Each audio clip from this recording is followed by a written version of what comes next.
Sophia DuRose is here with us. Hello, Sophia. Irene Mohedano. Hello. Christie Williamson. Colin Hurd is here. Yay! Snap for Colin Hurd. We're going to come back to Colin in a second. Maria Sledmere is here. Hello. Tessa Berring is here. Jane Goldman is here. Oh. Leanne Browne. No relation to Laynie Browne, but all the relation. Yes. And Iain Morrison. Hello. Hello. Colin Hurd has a poem we're going to talk about. It's called Past the Lukewarm Forest.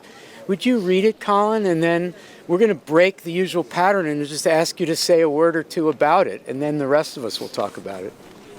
Sure. Past the lukewarm forest. Sheer anti-establishment trees. I witnessed the one cut down, the gap in the grainy curtains. If it can only be this warm, make it colder and less shady. Park benchmarks of experience. I think I radiate because I used to live elsewhere. I don't know what to say about this poem. I hadn't read this poem for ages, and then when I knew we were going to be talking about it, I went to look back at it. Somebody, Jane Goldman, in fact, that I was speaking to in my office about it the other day, described it as a cruising poem. I'm not exactly sure it is a cruising poem, but I started thinking about why I was interested in this idea of these anti-establishment trees. I don't know what to say. I guess I'm interested in what it means for something to be like lukewarm and what it means maybe for like people to be lukewarm or like this. So both in sense of, we think of lukewarm as something that would describe a liquid, I think. So something that's kind of fluid and movable and changeable and in flux. But here it feels more like it's maybe describing a kind of politics of like, I don't know, resistance to hotness or coldness. I don't know. Wow, cool. I have this wonderful image, a dream world in which whenever you need a reading of some kind of libidinal or sexual reading, Jane Goldman appears at your office door, knocks on the door. Hi, I have such a reading for you. So Jane, I can't. That. She doesn't remember saying that. Can you just show up and do that? Jane, I guess, how could we not turn to you for that cruising reading? Do you want to do it? I mean, how can you say the word shady in this day and age? Can I also just point out, Calton Hill is Edinburgh's biggest cruising ground. I forgot to ask Maria where we're standing. Maria, where are we right now? We are in Edinburgh's biggest cruising ground, also known as Calton Hill. The car park. So this ruin behind us By night. Yeah. at night is, okay, good, ruins and shadiness. But a pile of ruins by night. By the way, the place where we are is Scotland, largely speaking. We are in Scotland. Yeah, we are in Scotland. Okay, Jane, your cruising reading? Well, yeah, the trees are alive with people. I think somewhere in Mrs. Dalloway, Woolf's very queer novel, the idea that public spaces where trees are is also a gathering place for sexual encounters, and the idea of anti-establishment. I think that the kind of civic almighties who design public space don't have cruising in mind, but very soon those trees become anti-establishment because people make use of them in pleasurable ways. And so I think I don't want to talk you through all the obvious bits, No, I don't think we need to do that. You did do any more, but what I was going to say has nothing to do with or maybe everything to do with the sexuality that I think is exuding from this poem. It's just simply that wonderful line, the gap, which signifies something it isn't, but also is. The gap between those two lines, to actually utter that word, the gap, the space. I just keep coming back to it as a genius line in a poem, to actually name this thing, the gap. Colin, I actually want to add to the cruising reading, and then I want to turn to Christie and get us started on establishment, and really the several senses of establishment, which must include something that was important in the United States in the mid-19th century, which is establishmentarianism, which was a reactionary rejoinder to the separation of church and state, and might have something to do with this underneath. But that's in a second. The reinforcement of the cruising reading is that, at least in the U.S., before John Ashbery was understood to have come out, that's a funny way of putting it, but he wrote a poem as a Harvard undergraduate called Some Trees. And Some Trees is about cruising. It's about meeting at a spot where you didn't intend to meet, but you knew you were going to find someone that you would want to meet, and it's under trees, and it's learning to touch, love, and explaining being what you do in a poem about cruising without even having come out. So I want to reinforce that reading, but you can have next time you can have a fantasy of Jane and Al showing up together and saying whatever poem you've read. Anyway, Christie, let's talk about anti-establishment, and I'll invite others to do that. Maybe Maria next. Yeah. Okay. So anti-establishment is it's a noble thing. It's a noble thing in Scotland to be anti-establishment. It's unusual for trees to achieve anti-establishment. I don't know if I want to say anti-establishmentarianism, but it is unusual for trees. But in a way, maybe it's not, and maybe trees are the ultimate anti-establishmentarianists. They're established, and it's a loaded word. So I mean, like you think of the establishment as people with power. And Maria, how can a tree be anti-establishment? Well, Or is it just funny on Colin's part? I think there's something about like the sylvan or something, you know, like there's like a kind of like queering pastoral or queering this, you know, and also because like the woods hold secrets, but they're also often like planted for hunting by the state. I'm thinking about Alexander Pope's Windsor Forest or something, like the idea that a forest is for game, and then kind of playing with the idea of that game. Like this is also making me think about like Wordsworth and you know, one impulse from a sylvan wood can teach you more of man. Like something, you know, it's kind of idea that like nature can teach you things, and what if that impulse was something more sexual? I want to leave it there. Laynie, Iain, and Leanne, can we talk about the speaker's eye? We have an eye witnessing, and then of course the last two lines are really important for the eye. Who wants to go first? I can go. Okay.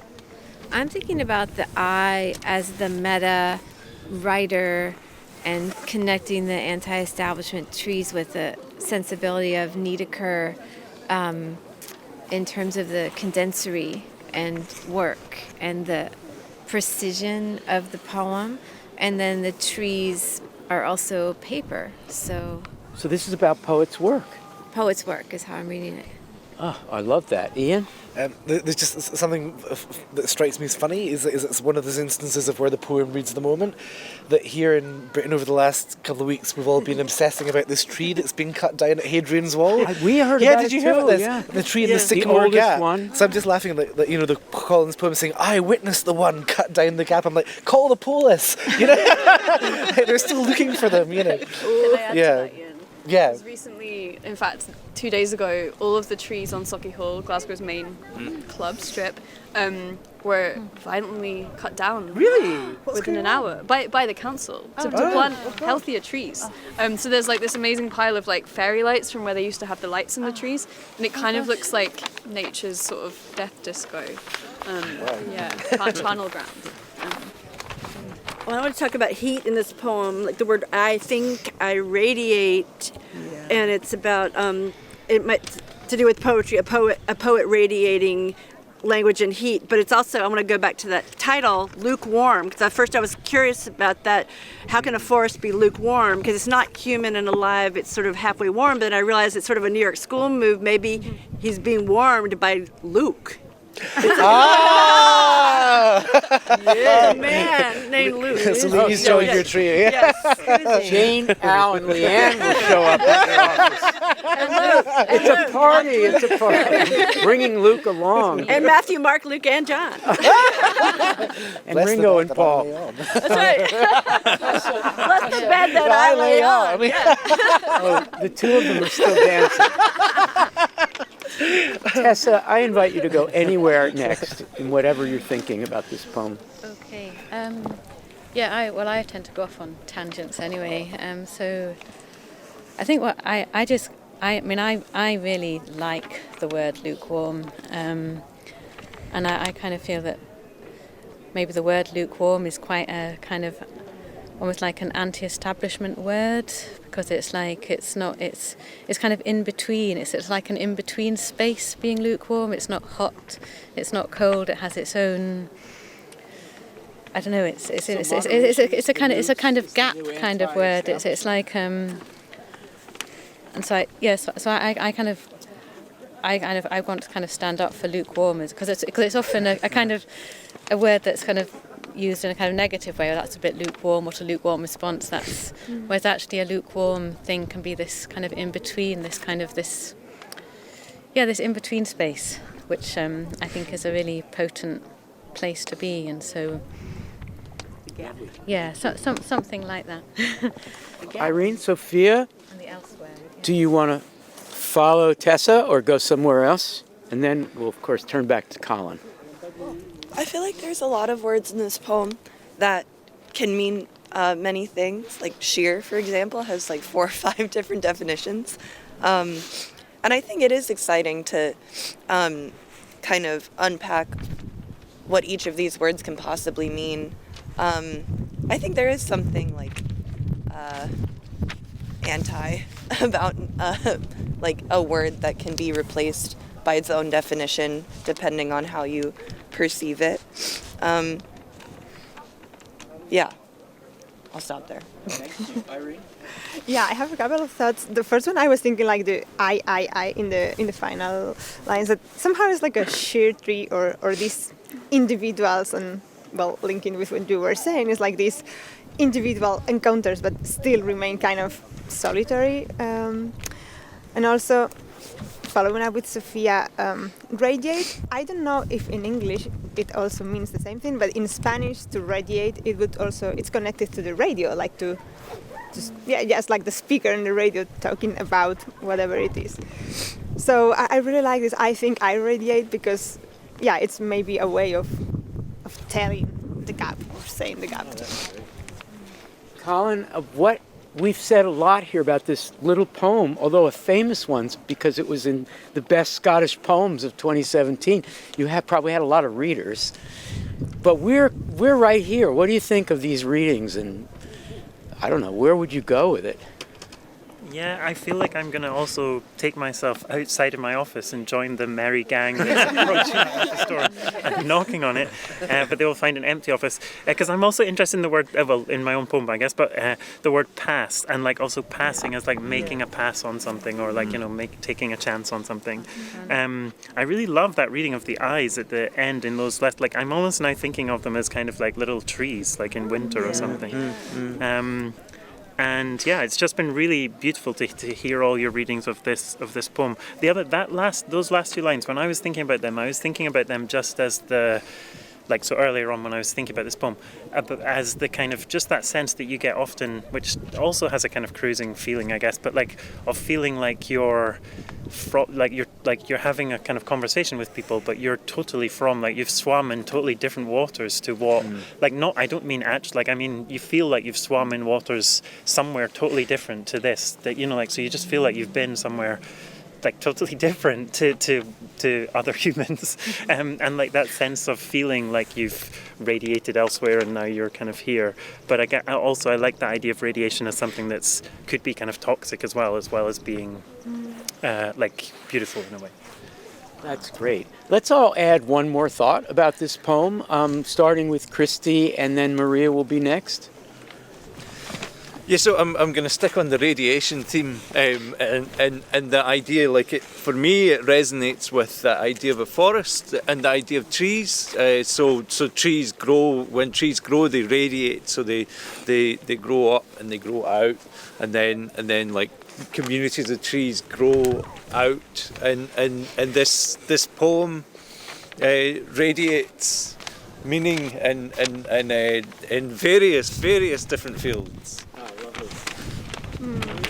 Yeah, what you said there, Christie, made me think about that phrase canopy shyness, which is the phrase for how when trees are growing in the canopy, they don't quite touch each other or those gaps. So I was thinking about like negative space. Canopy shyness. Yeah. But the thing I was going to say was the memory, right? Like, because forests are often in fairy tales and stuff are kind of coming of age, and it's this place of experience and sometimes metamorphic, transformative, traumatic encounter.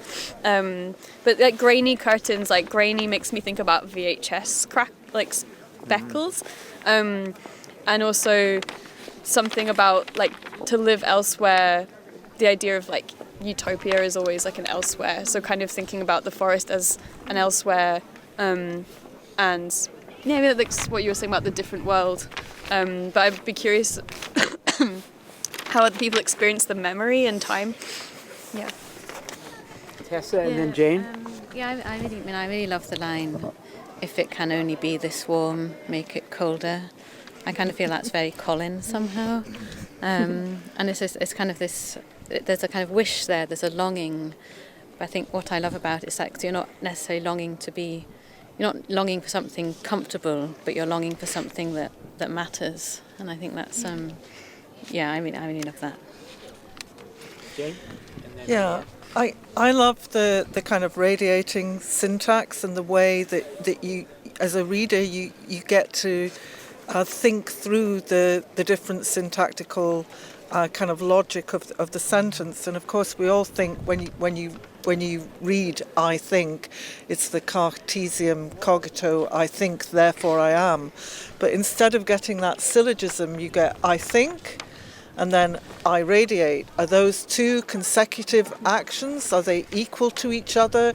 Is radiation the result of thinking? Or does it mean "I think I am radiating"? And then the genius, because, not therefore. It's a kind of riposte to the kind of syntax of the cogito of Descartes. Because I used to live elsewhere.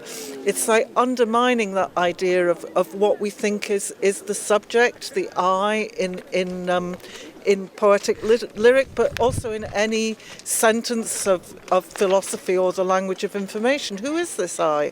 Well, I used to live elsewhere. So where is I now? And I find it a tremendously optimistic poem in that sense, because it's managing to use this toxic first person that gives everybody so much trouble with its shade, and it's using it in a new way. And that's partly not just by dwelling on the pronoun, but it's, as Gertrude Stein would say, it's the sentence structure itself, it's the line structure that renews. The I is never spelling more rosier, so to speak, because of its repetition. Yeah. Fantastic. And like, Leanne and then Sophia. Yeah, that reminds me of course, Rimbaud's I is another.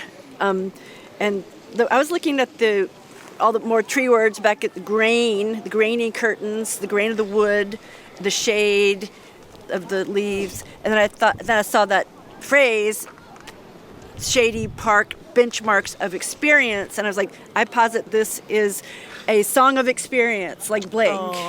This is like benchmarks of experience, and you're writing your songs of experience, and innocence maybe too.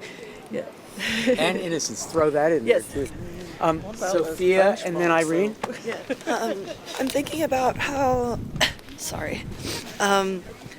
this isn't really planted in specifics, really. Like the place names aren't specific. It's just the forest, or the one tree cut down, or live elsewhere. And I think the anonymity of elsewhere is exciting because it allows elsewhere to kind of be anywhere. And it just opens the poem up for me. Irene and then Iain? Yeah, I was thinking about the make it less shady, and it's interesting to me how poetic language can make somehow reality less shady. Iain and then Laynie?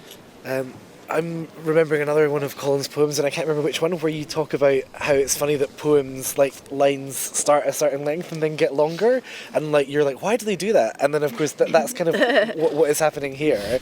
But I like the thought that links to what Christie was saying about this idea of radiation of the trees, and reading it again now, in light of what everyone said, I'm feeling like it's a poem about settling somewhere, and creating, to be a first person moving into a space, but being Colin and his poetics, it's not going to be a colonial experience. It's going to be about finding, witnessing the first person to cut down the gap in the grainy curtains. What Tessa was saying about it, something that's going to be important if it has to be colder, because that's what's needed to make this a good place to be, and but holding the memories of the previous places. Lovely. Laynie? I'm thinking about the first word, pass, and the many ways we could read that. So I'll take a first pass at reading the poem.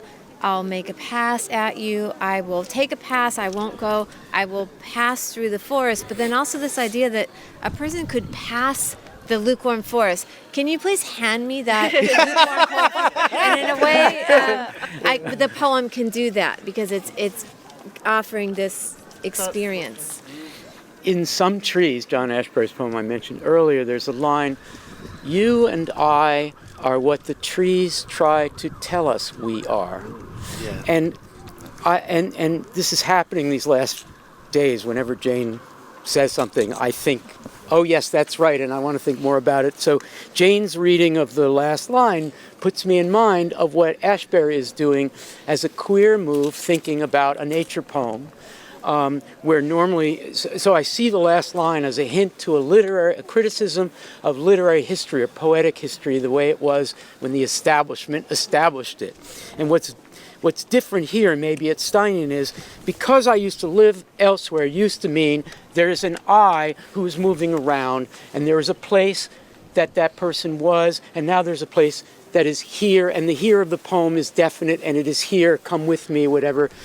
But this is saying because I, the pronoun I, used to live elsewhere, almost as a criticism of literary history, an anti-establishment movement. Now, the I is unmoored from what the I was supposed to do, and so you and I are what the trees will tell us we are, taking a cue from the anti-establishmentarianism of the old nature poem, turned to actually an encouragement of us being a different kind of I.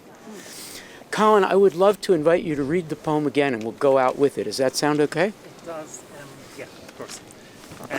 But can I actually read, just before I do that, this is a poem called My Friend Tree. It's very, very short, by Irene, who Laynie mentioned earlier. And it was My Friend Tree. I sawed you down, but I must attend an older friend, the sun. That's the poem. And that was published in Edinburgh in 1962 by Wild Hawthorne Press. Okay. Past the lukewarm forest, sheer anti-establishment trees. I witnessed the one cut down, the gap in the grainy curtains. If it can only be this warm, make it colder and less shady, park benchmarks of experience. I think I radiate because I used to live elsewhere.